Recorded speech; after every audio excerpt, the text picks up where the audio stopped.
আজকে সকালের জলখাবার একটু চালের গুঁড়ো, তার সাথে পেঁয়াজ কুচি, টমেটো কুচি, লঙ্কা কুচি, সামান্য একটু জিরে গুঁড়ো আর হলুদ দিলাম,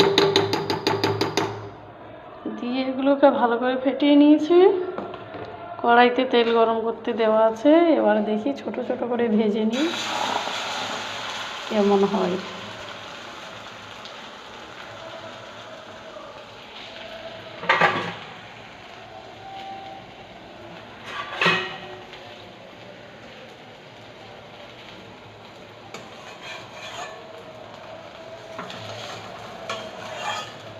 মিষ্টি খেতে পছন্দ করি না, মিষ্টি খাওয়াও ক্ষতি, তেলে ভাজা খাওয়াও ক্ষতি, তবুও মিষ্টিটাকে খুব অ্যাভয়েড করে চলি।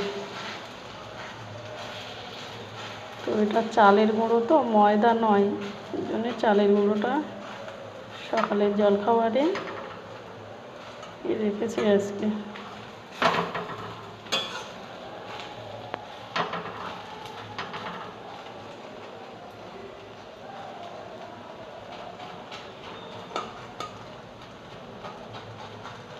তেলে ভাজা খুব খেতাম,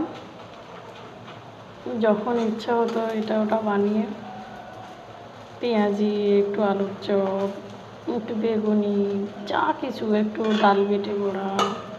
কিন্তু তেলে ভাজা খাওয়াটা ভীষণ ভীষণ ক্ষতিকর, বিশেষ করে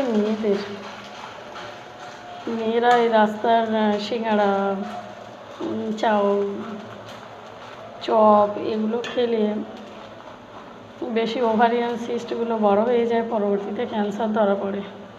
মেয়েদেরকে একদম তেলে ভাজা অ্যাভয়েড করে চলা উচিত। যত আমরা টাটকা ফল সবজি এগুলোর মধ্যে থাকবো, ততই সুস্থ থাকতে পারবো। মোটামুটি হয়েছে, আর একটা ভেজে নেব।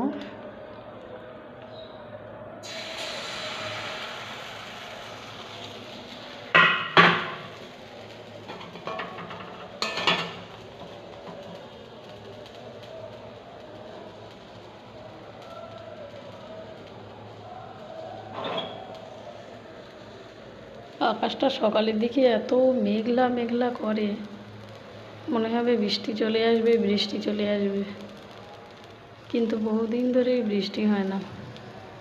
তারপর দুপুরে এত চড়া রোদ ছাড়ে,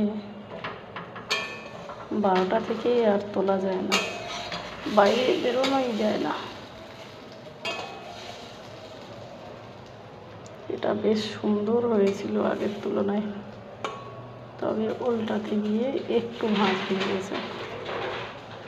এখন আমি ছাড়াবো না, একটু গ্যাসের ভলিউমটা বাড়িয়ে দিই।